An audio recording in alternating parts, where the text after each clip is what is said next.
Hey, thanks for watching all the way to the end, and you can check out more of our videos right here.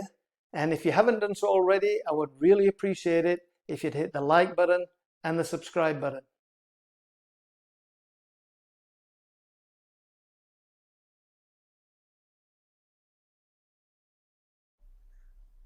Coaching Soccer Weekly, episode 389, 4v4+4 and 3v3+3. Entertaining, educational, and inspiring soccer content to help make you a more effective coach, player, or soccer parent. Hello and welcome back to Coaching Soccer Weekly, presented by World Class Coaching. My name is Hegar Rabinovich, and this is the podcast devoted to bringing you cutting-edge methods, techniques, and tactics for coaching soccer. It doesn't matter if you're an experienced coach who has been training teams for many years, or if you're new to coaching and working with a team for the very first time. There's something we can all do to take our coaching to the next level. Well, the outdoor season has come to an end this past weekend. We are this Friday going to go indoors, and as always, we will be playing on gym floors. So it's not futsal because we don't use futsal balls. We don't compete in futsal leagues. It's just indoor for us. The gyms that we have are really, really big, and it's going to be the most amount of space we've ever had indoors in a very long time. So I'm excited to kind of see how that'll work. And yeah, so summarize the outdoor season. I think the standout team has to be the 2014-15 team. That team consistently performed very, very well.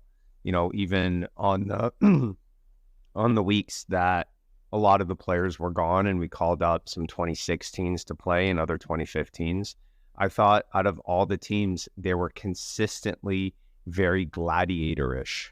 Right. And what I mean by that is lots of 1v1s, possession, moving the ball really well, lots of shots. And it would just be that at the end of the game, win or lose, you know, I was pretty happy with those performances. Having said that, all of our teams had games that were very good, had games where they struggled a lot.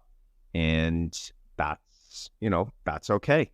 That's what development is all about, being in those situations and making sure that the players themselves are getting a lot out of it. If I could go back, the question is, I think, would I have put the 2014s in tier one? And it's tough because even though they had games where they completely destroyed opposition, we never actually had the full team together other than a couple of weeks. So we never went in to a weekend with just a full team of our players that are at kind of the top end of the 2014 spectrum. So I don't think I would go back and do that. And what's really interesting is our 2010s, who I have really struggled to come up with enough players within this outdoor season. That team has filled up, and now going into indoors, that team is going to have enough players to have a full team, which we haven't really had. That team was a tournament team this summer, and essentially it was made up of 2011s and 2010s. But for the first time, we have some solid 2010s. We got a 2010 goalkeeper, and that's something that we never really had. So I'm really looking forward to that. Having said that, our 2011 team that has been so strong, we lost players to that team from injuries to other sports in the winter. So that team is actually now one of, I would say, our teams that is struggling the most. We don't have a goalkeeper for that team anymore. So our 2012 goalkeeper, who has performed really well and gotten to a really, really high level, in my opinion, he's going to be playing for that 2011 team. So I'm excited for him to kind of be in that situation where he gets to play up, which wasn't something that he got to do. So I think he'll do really well. And when I look through the teams that we're setting up for indoor, I'm very confident with all of our age groups. I'm really excited to see how our 2015s, 2016s do. That's going to be a really interesting team. We've got some fantastic 2015s, and then we've got 2016s that have been with us for a long time. Those 2016s, though, haven't worked on passing. We haven't worked on possession with them. We haven't started that because we don't, right? For us, until a player is really on an academy team, there's no reason for them to be working on possession. It's 1v1, 1v1, 1v1. And what I love, and this happened to me yesterday at practice, is the 1v1 environment for me. I want to tell you a quick story. When I was a kid, I would, like most other kids, play Pokemon. And on the Game Boy, there was, in the Pokemon game, there was a place where you could essentially put a Pokemon in, and the Pokemon would stay there. You could leave it there. You could go somewhere else. You would come back. And every time you would come back, that Pokemon would get into a higher level. So just by leaving it in a certain environment, the Pokemon itself would continuously get better and better and better. And I say that because that's exactly what our 1v1 environment is like. I can leave a player in there for 3, 4, 5 months, come back, and that player has gotten so much better. And when I look at teams that need players, I always can come back into that environment and really start to look at players. And every single time I'm surprised, right? And that happened yesterday. A player who has been with us for 2 months now, wow. That environment for 2 months has gotten him to such a high level that right now, right away, he's ready to go into the team. So this one-on-one 2v2 environment that I always talk about, I love it because it's a really great way to develop players. And to just leave a player in there, just leave them. Just let them play. Let them be in that environment for a while, okay? And just keep checking in. And you'll start to see that player getting better and better and better until eventually they're ready to play on the team. As you know, one of my favorite ways to work on tactics is rondos. Now, rondos come in all shapes and sizes, right? Just like people.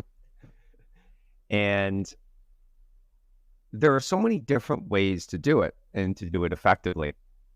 Now, recently, we've been getting a lot more players, so I needed a way to still make it effective, but also get more players involved. So what I've done is I've adopted this kind of easy way to create tactical rondos, and this tactical rondo is more of a team concept than it is for the warm-up rondo. So our warm-up rondo is now 4v2. We don't do 4v1s now. I like 4v2s better. There's so many more points. You still do support, losing your defender.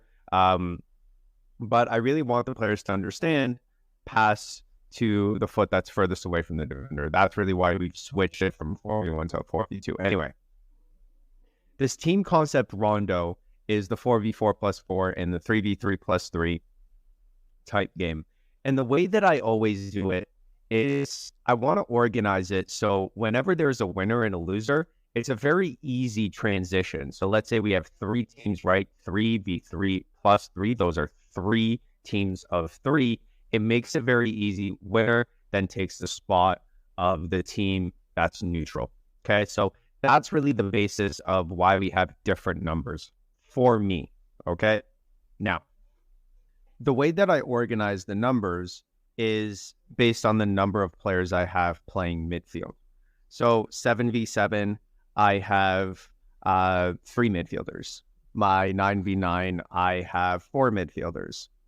My 11v11, I have 3 midfielders. Sometimes I could have 5 midfielders, depending on what I ask of my wingers, if I want them to drop back, right? So we can work on it, and then based on the number of midfielders that I have, that's going to be the number of players on each team.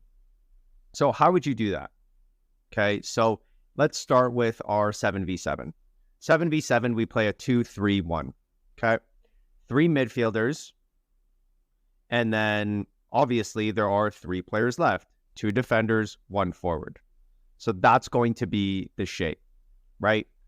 Now, the battle is between the midfielders. So I will have 3 against 3 in the middle of the field.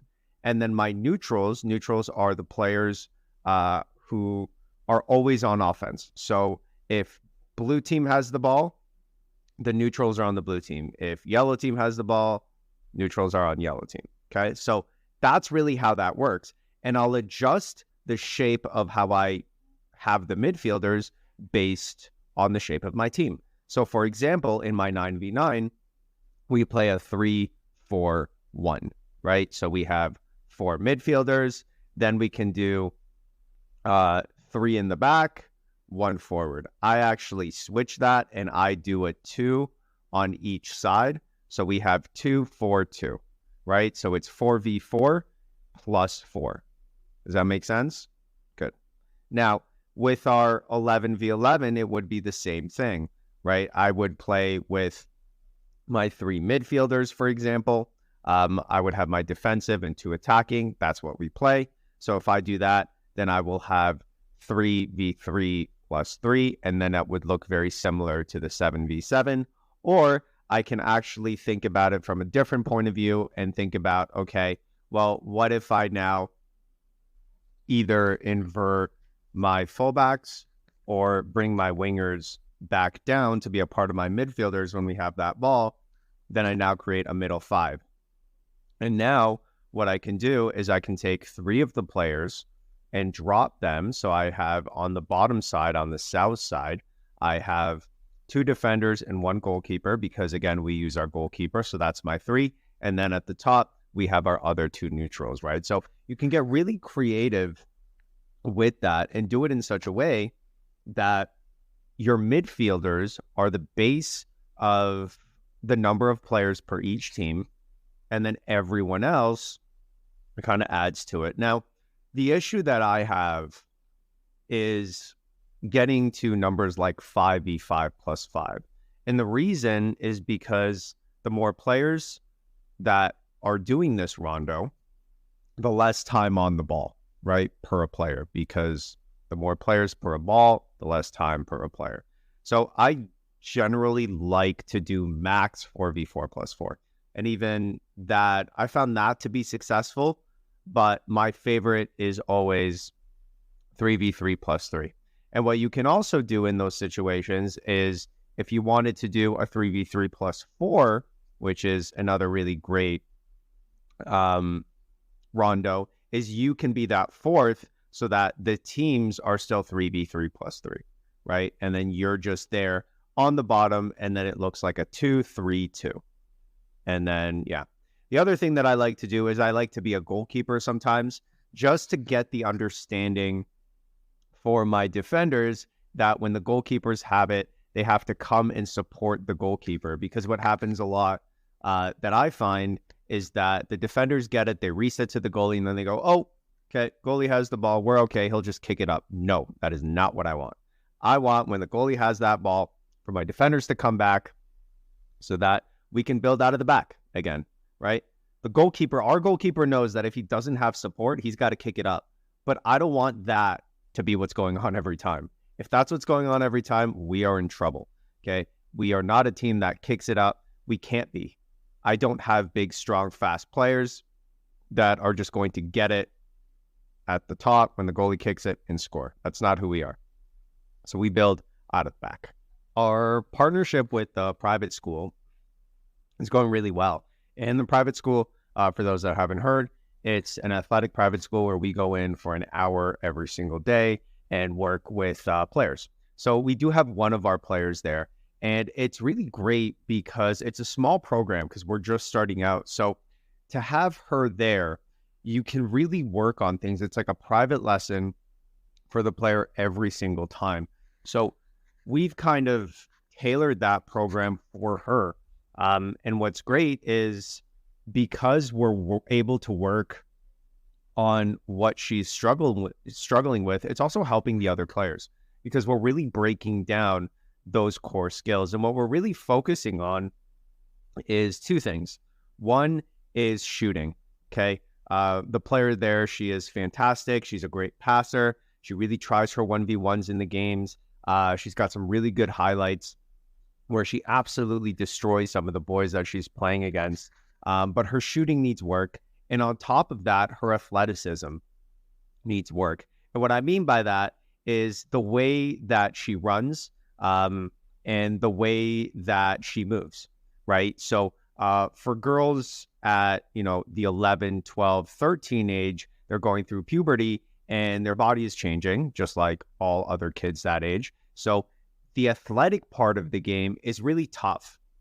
Now, when you only have an hour 3 times a day with a player, you can't work on athleticism by itself, right? You can do games like Stuck in the Mud, Shark Attack, those things to get that athletic ability up and foundation of strength, but you can't really do things that are just strength-based because you only have them for an hour, so your job is to work on soccer, right? So now the 1v1s do it a little bit, but it doesn't get the strength that I need for my players.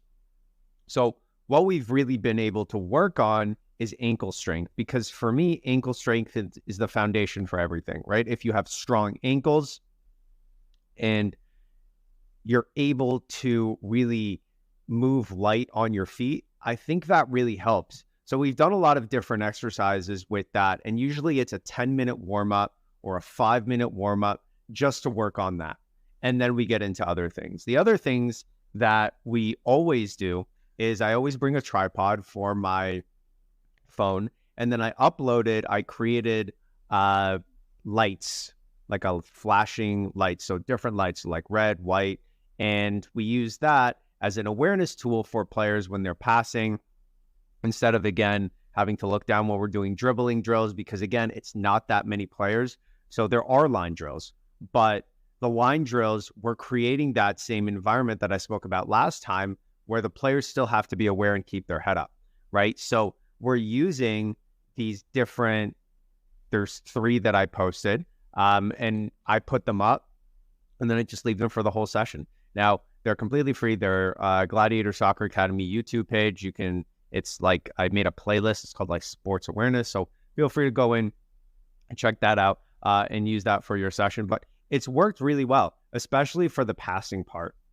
When we're talking about dribbling, players keeping their head down, one of the points that I made that has really changed it was you don't need to put your head all the way up, but you also don't need to put your head all the way down. What I tell the players to start with is put your head down, look at the ball.